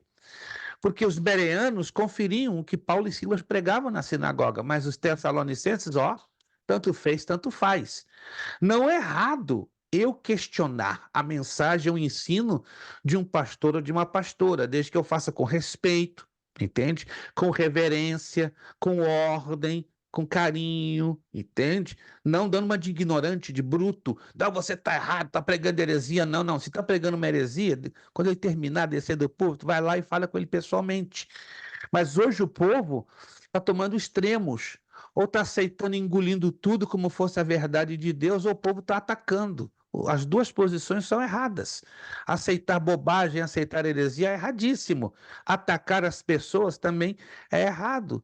Tudo tem que passar pelo filtro da palavra de Deus. Aí eu pergunto: as pessoas hoje querem se dedicar a estudar esse livro? Não. Começando dos líderes. Mas Infelizmente, hoje em dia existe muita preguiça nas pessoas. É mais fácil eu sentar na frente de um vídeo e ouvir a pessoa falar do que eu pegar a minha Bíblia e realmente ver se o que ele está pregando é verdade. minha irmã, me confirme isso aqui. Estudar e ler isso aqui toma tempo. E muito tempo. E muito tempo. E sabe qual é o grande problema Você dos tem que dias deixar de atuais? fazer certas coisas. Ah, aí está. Até que ponto isso aqui, ler e estudar isso aqui, para minha vida hoje é uma prioridade? Até que ponto, minha irmã, desculpa essa pergunta, este livro aqui, para você na sua vida é uma prioridade? O que é uma prioridade? Respirar é uma prioridade? Sim ou não? Claro, se Sim, você parar de respirar, morre. morre. Comer, beber, dormir é uma prioridade? Claro, senão nós morremos. A Cuidar palavra de desse Deus é a mesma corpicho que coisa. Deus deu para você é uma prioridade? A Se você não palavra cuida de desse Deus é a corpo. mesma coisa. Exatamente. E quantos estão cuidando disso aqui Poucos. como uma prioridade? Irmão, isso aqui alimenta a nossa alma, alimenta o nosso espírito, alimenta a nossa fé, alimenta a nossa comunhão com Deus. Ah, eu tenho uma vida de oração, mas peraí, como é que você vai ter uma vida de oração se Se você não não lê. tem uma vida de uma fé baseada em algo equilibrado? Muita gente hoje está vindo com alguma desculpa esfarrapada. Eu tenho uma vida de oração, eu oro 5 vezes por dia. Mentira. Você vai orar baseado em quê? No que você pensa, no que você crê, ou naquilo que está estabelecido aqui? O que mais Ah, acontece hoje, pastor, é pastores que as pessoas elas têm presença na igreja, mas não têm presença na Bíblia, não têm presença na oração. E por ter não, peraí. presença na igreja, são consideradas pessoas aptas para estar ali voluntariando, ajudando, né, sendo líderes de Não, não, outras não. pessoas. Aí, desculpe, irmã, com todo É, respeito, eu sei que isso está isso eu vejo acontecendo. claramente, Isso está claramente. acontecendo demais nas igrejas, Mas a mas isso que a culpa irmã também é está. nossa, pela nossa ignorância. Eu falo nossa, que eu coloco em geral. É a nossa ignorância de não querer aceitar tudo, porque é muito mais fácil eu aceitar, eu concordar, eu calar, porque igual o pastor falou, o problema não é eu falar com a pessoa que eu achei que ela pregou uma heresia. Esse não é o problema. O negócio hoje em dia é os egos. O problema hoje nas igrejas estão sendo os egos. Eu quero ser Exatamente. maior, eu quero saber mais, eu quero entender mais, mas não é entender a palavra de Deus. Eu quero entender mais do que o outro. Não interessa o quê? Eu quero a posição. Eu não quero ensinar o correto. Eu quero ensinar o que eu acho por causa da minha posição, para não perder a posição. Exato. Vou pegar o gancho da nossa irmã, nós temos 10 minutos para terminar a nossa aula. Sabia que ia esquentar um pouquinho, tá? O que a irmã Fernanda falou, eu experimentei. Não vou entrar em detalhes porque foi bastante constrangedor, muito constrangedor. Nós tínhamos uma turma de quinta-feira até em parte o Kleber estava, não sei se estava ainda nesta turma, mas foi lá, acredito que foi lá atrás, antes do Kleber entrar, um pouquinho antes, 1 ano e meio, quase 2 anos atrás. Foram 11, 12 membros de uma só igreja. Pum, entraram assim de uma tacada só. Estava lindo, estava maravilhoso. Estava a turma que estava crescendo em maior proporção, mas tudo de uma só igreja. Houve um momento, 2 meses, para 3, o Espírito Santo falou no meu coração: você vai começar a ter problemas. Falei, como? Estavam todos felizes, eu sempre tendo carinho, cuidado para saber, vocês estão bem, vocês estão se adaptando bem, vocês estão gostando, vocês estão crescendo. Não, pastor, está uma benção, uma maravilha. Mas depois de 2, 3 meses, eu comecei a ter uns avisos do próprio Espírito Santo. Você vai começar. Como é que vai ter problema? Com 12, eram 13 no total. De repente, uma missionária, né, não vou citar nomes, claro, nem muitos detalhes para não dar a entender, né, foi de uma parte dos Estados Unidos, uma igreja brasileira até muito conceituada, desapareceu do mapa e mandou uma satisfação por WhatsApp. Não, pastor, eu agora descobri o meu caminho e o meu caminho não é estar estudando a Bíblia, é estar servindo na igreja. Eu falei, como é que é? E porque o meu pastor me colocou, né, uma escolha a ser feita. Mas peraí, mas ele mesmo, ele me procurou apresentando vocês. Não, no meio do caminho ele chegou à conclusão que o melhor está servindo na igreja e não perdendo tempo em estudar a Bíblia. Quando eu ouvi essa declaração por escrito, eu até deletei há poucos dias atrás. Eu fiquei um pouco chateado. Falei, que é isso? Em questão de 2 semanas eu perdi todos os alunos. E parecia um CD escrito. A mesma justificativa de sair fora, igual a daquela missionária, eu percebi. Isso é um mantra. Isso foi um arranjo combinado. Passado 4 meses, eu descobri por uma pessoa, um outro irmão, que conhece de frente, de perto, esses irmãos e esse ministério. Ele me explicou com muita tristeza, porque ele já está servindo a Deus em uma outra igreja. Pastor, ali é o seguinte, eu não quero dar uma de fofoqueiro, vai deixar o senhor bem entendido da coisa. Não, eu estou desconfiado de algumas coisas, né? Então, o que me falar provavelmente vai me ajudar confirmando, não. Ele é um ministério muito concentrado na pessoa de um homem. Tudo gira em torno do pastor e tudo tem que ser para ele. E o que aconteceu? O pastor lá percebeu que esse grupo de 13 começou a desenvolver-se muito rápido e ele se sentiu ameaçado. Então, o senhor há de entender que é mais fácil manipular um grupo de pessoas que estão na ignorância do que um grupo de pessoas que estão já conhecendo a gloriosa palavra de Deus. Então, pastor, se o senhor sem querer foi o pivô de uma situação que gerou um conflito na cabeça desse pastor, ou seja, ele não esperava que o tiro ia sair pela culatra, ele mesmo indicou, depois se arrependeu amargamente de ter percebido que os 13 cresceram muito rápido, foi muito rápido, irmãos. Em 3 meses aquele grupo estava bonito demais, pensa, todo mundo já afiado na Bíblia, nunca tinha visto aquilo em anos, mas depois o Espírito Santo me avisou, você vai começar a ter problema. Então, irmãos, é muito fácil um líder manipular um grupo ao seu bel prazer quando estão ignorando isso aqui. Sim. Por isso, eu estou ouvindo de vários pastores. Não, pastor, eu não tenho interesse que os membros da minha igreja estudem com o senhor, porque lá no final eles vão saber mais do que eu. Aí quem vai estar na ameaça sou eu. Peraí, pastor, você não tem segurança do seu chamado? Aí ele não responde nada, só abaixa a cabeça. Eu falei, pai do céu, o que é isso? Mas a Para minha mim, esse oração, tipo de pastor não tem chamado. e nem vai admitir, irmãos, nem vai Porque admitir. se ele tem medo de perder, Bom, a minha oração é que, se vocês, com todo respeito, não estou dizendo que vocês vão encontrar, mas se vocês se encontrarem com esse tipo de obreiro, vou estar orando por vocês quadruplicado, porque é difícil lidar com esse tipo de pessoas, pessoas que não têm chamado e atrapalham as outras de crescerem.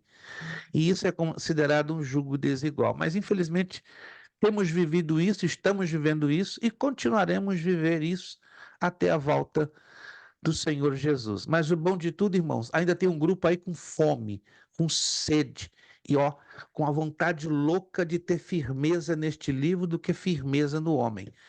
Não falo isso e vou concluir as minhas palavras em desrespeitar nenhum líder.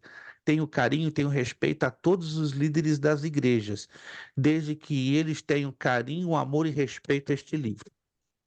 No momento que eles percam o foco, a visão neste livro, aí já fica complicado.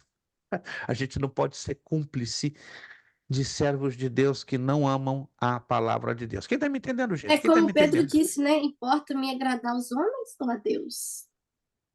Mas, irmã Angélica, existe uma coisa triste que eu vou dizer à senhora, eu não vou entrar em detalhes porque a senhora pode ficar um pouquinho mais triste, chamado sistema. Existe um sistema muito tema. forte hoje no planeta Terra e no mundo evangélico. Ele é tão forte, esse sistema, que se a senhora se atreve a apresentar a verdade, a senhora se torna uma ameaça ao sistema. Não quero lhe entristecer. Pastor, a última pergunta.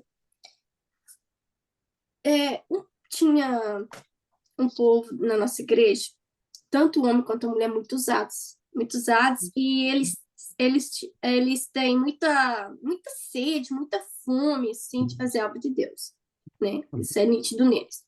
Só que o sistema, né, da área ali da Assembleia de Deus permite tem que ter um prazo, tem que ter um tempo para você se tornar pastor, para você, né? Há um processo ali, não é do dia para a noite, né? Certo. Certo, certo. Só que esse cara, o que aconteceu? Ele até mudou para fora da ilha, e quando foi para fora ele mudou para fora da ilha, ele meio que ele abriu a igreja e levou algumas pessoas com ele, algumas pessoas resolveu ficar do lado dele e tal. E hoje essa igreja dele estoura, tem muitos membros, tem muitas pessoas, e eu vejo eles como uma bênção, porque eles pregam a palavra, eles toda mês praticamente tem batismo na igreja deles, você vê ali, de vez em quando eu escuto a live e tal, você vê que é baseado na Bíblia. Só que para certas pessoas, esse homem é considerado um demônio, porque ele se rebelou contra a igreja. Porque, no caso, no olhar deles, essa pessoa não era para ser um pastor, não era para estar liderando. Só que o crescimento que Deus está dando ele, que eu acho que é Deus que está dando, não tem lógica, porque é uma igreja que eu vejo não é muito liberal, né? Não é muito liberal no sentido não de doutrina da igreja. Estou falando no sentido da Bíblia. Ela não é liberal. Sim. E não estou falando de costumes, isso aí não, né?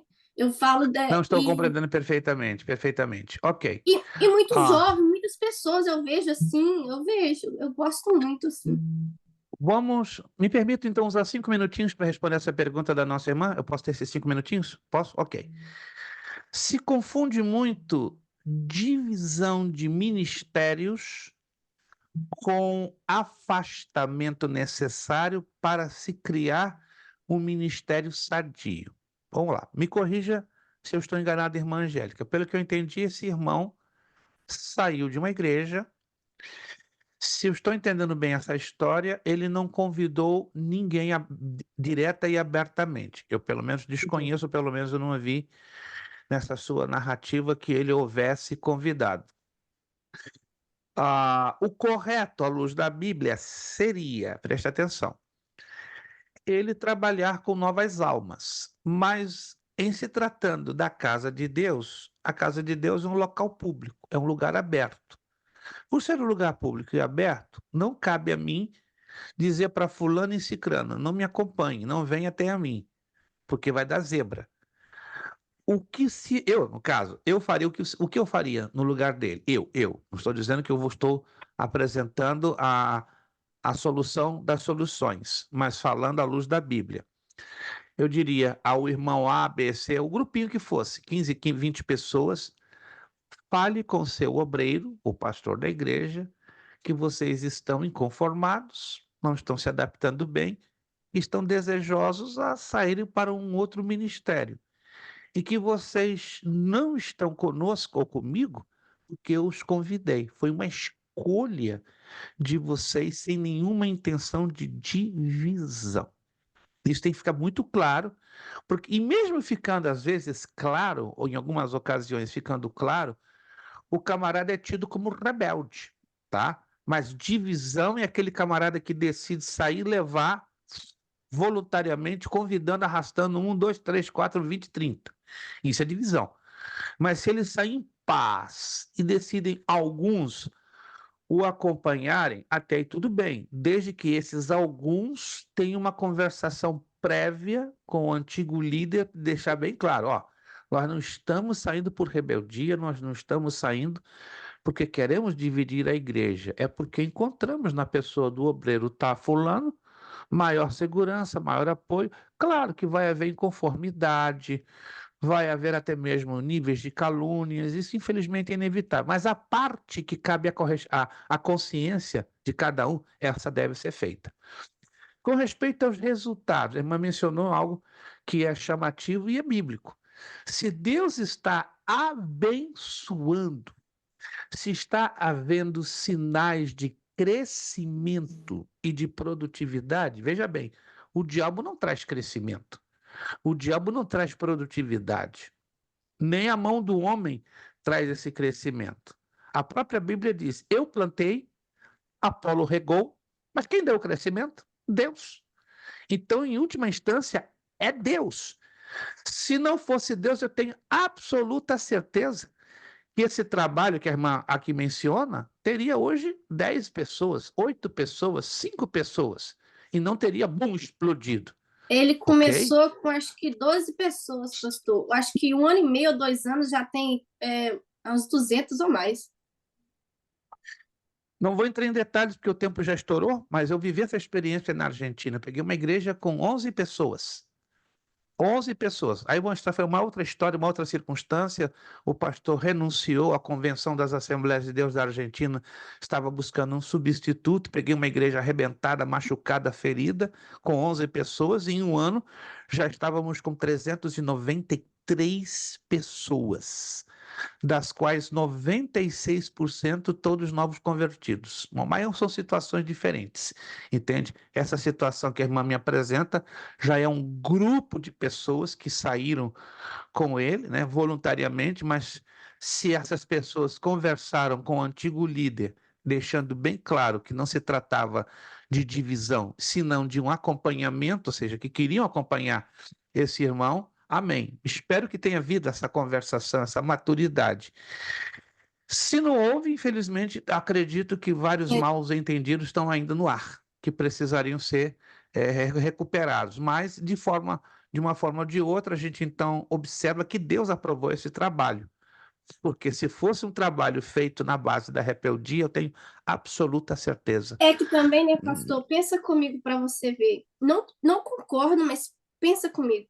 Às vezes a pessoa tem todo o potencial. Deus deu graça, Deus deu unção àquela pessoa, Deus deu dons àquela pessoa. Mas o que é que o homem faz? Ó, coloca a mão. O homem não quer ver o crescimento. Que era que eu acho que era no caso desse pastor, tanto que ele amava pregar, ele amava, e aí o homem veio e coloca a mão. Então, às vezes, a pessoa tem que fazer escolha. Esse pastor tinha chamado, mas ele estava oprimido pelo outro. O outro queria estar por cima, essa é a coisa. E hoje em dia está raro, para terminar aqui, está raro pastores reconhecer os ministérios dos outros. A Escritura fala em Efésios 4:11, e ele chamou para apóstolos, profetas, evangelistas, pastores e mestres. A coisa mais difícil hoje é o ministério de uma igreja reconhecer esses ministérios. Mais difícil, muito difícil. Porque quase impossível. Os pastores hoje querem ser os únicos que crescem, que aparecem, que desenvolvem, mas se esquecem, irmãos, que toda igreja precisa desses 5 ministérios. E através desses 5 ministérios, não são os homens que aparecem, quem aparece é Cristo. Quem aparece é Cristo. Então, eles não estão enxergando que é Cristo que aparece no desenvolvimento desses Pastor, 5 mas ministérios. só uma observação. Sim, sim. Às vezes eu vejo que nem, não sei quem fala, mas às vezes eu vejo que às vezes não é nem o pastor, vamos dizer assim. Às vezes o problema está nos membros, porque tem membros que idolatram o chamado do outro. Ele não Aí fica mais idolatra a complicado. Deus, ele idolatra o chamado. Porque Olhando por esse porque lado, fica mais complicado. profetiza. Então, acho que também envolve muito, muito isso, que é onde também tem que ter, porque tem pessoas que vão pela idolatria. Porque o que hoje, Olhando olhar, por esse hoje já tem isso lado, muito dentro das igrejas. olhando por esse lado da idolatria, a coisa fica um pouco mais complicada. Porque aí tem que se trabalhar com a maturidade dos membros. E o que é uma idolatria de membros sobre um obreiro? É imaturidade. Então tem que se trabalhar na maturidade dos Eu membros, que é falo que eu já vi pessoas falar assim, se fulano foi embora, a igreja fecha. Não, a igreja não fecha, só fecha não se Deus quiser fecha. fechar. A igreja não Tem que ver depende onde do está a homem, depende idolatria de da Deus. pessoa. Irmãos, nós vamos continuar na próxima aula, na nossa apostila, então o negócio esquentou, graças a Deus. Página 9, advertências diretas, exemplos da perda da salvação. Então vamos ter uma aula curtinha na próxima aula e aí já partimos para a prova, tá? Entramos então no horário normal de 8h15, tá bom? Vamos fazer um esforço para 8h15 estarmos aqui começando, 8h20 como muito. E aí começamos a aula, ela vai ser curtinha e terminando já partimos para a prova. Entre hoje, final da noite, e amanhã, fiquem atentos, eu já estarei então postando todo o gabarito de respostas dos exercícios, ninguém vai ficar sem resposta. Tá bom? E na próxima aula eu já vou anunciar uma outra matéria que vai esquentar, gente, vai esquentar. E você vai pensar que é o ritmo da sua casa, que está 90 Fahrenheit, mas você vai suar com a próxima matéria. Eu vou guardar um pouquinho de suspense, mas a próxima matéria vai ser um pouquinho mais quente que essa de soteriologia. Meu Deus, tem mais quente? Tem uma mais quente do que essa. Falar, tem mais quente? Tem uma mais quente ainda, né? Por isso que vocês vão ter que, chegar lá no ritmo de vocês e jogar 75, porque na aula vai ficar 90, 95, quase batendo 100 Fahrenheit. Tá bom? Vamos agradecer a Deus com a palavra de oração. Obrigado a vocês que se esforçaram para estar aqui. Kleber, irmã Angélica, irmã Daniele. Agora está com 2 horas na frente, né? Já são meia-noite. Meu Deus, irmã Daniele. Deus tenha graça. Lhe dê graça. Meu Deus. Agora que eu me dei conta, no Brasil é 00:08. Mas se Deus quiser, em março já volta para 1 hora de diferença. A senhora fica menos sofrida, menos sacrificada. Obrigado, irmã Fernanda. Dá um abração aí no seu esposo, no irmão Zandro. Deus abençoe a todos vocês. Vamos agradecer a Deus, uma palavra de oração, né? Próxima aula, dia 10. Estamos aqui, se Deus quiser, normalmente às 8h15 para fechar a matéria e aí partimos para a nossa provinha e anunciar a próxima matéria. Senhor Deus e Pai, queremos te agradecer, ó Deus. Falar sobre salvação sempre foi e sempre será uma coisa profunda, misteriosa em alguns aspectos, porém tão necessário para o nosso crescimento. Senhor, continua abençoando a tua igreja, essa escola teológica, a família dos meus irmãos, a cada um de nós, porque queremos continuar crescendo na graça e no conhecimento. Senhor, abençoa a finalização dessa matéria na próxima quarta-feira, dia 10. Abençoa a irmã Isabel e também nossa irmã pastora Darlete, que não puderam vir no dia de hoje, que possamos estar juntos com a equipe já completa e que teu nome continue sendo glorificado na próxima matéria. Louvamos o teu nome, te agradecemos, te exaltamos, no poderoso nome de Jesus Cristo. Amém e amém. Nosso lema: seriedade. Seriedade. Compromisso. Disciplina. Disciplina. Seriedade. Seriedade. Compromisso. Disciplina. Seriedade. Seriedade. Compromisso. compromisso, disciplina. É disciplina. necessário que ele cresça É necessário que ele cresça e que eu diminua. e que É diminua. necessário que ele cresça É É necessário que ele necessário que ele e eu cresça diminua. e eu diminua. É necessário que ele cresça É necessário É que ele necessário e que ele eu cresça diminua. e que E eu a Deus diminua. damos o quê? A honra, a glória Honra e o poder. Muito obrigado, Deus os abençoe. Obrigado a você que também nos abençoou com a sua mensalidade do mês de dezembro. Se por algum acidente alguém se esqueceu, né? Eu sei que alguém se esqueceu, não vou dizer quem. Vai lá, verifica e nos envia a sua mensalidade atrasada do mês de dezembro. No demais, muito obrigado. Deus vos abençoe. Nos encontramos, se Deus quiser, na próxima aula, 8h15, dia 10 de janeiro. Obrigado, a paz para vocês. Bom descanso. Ótima final de quarta-feira, se Deus quiser. Paz do Senhor a todos. Muito obrigado.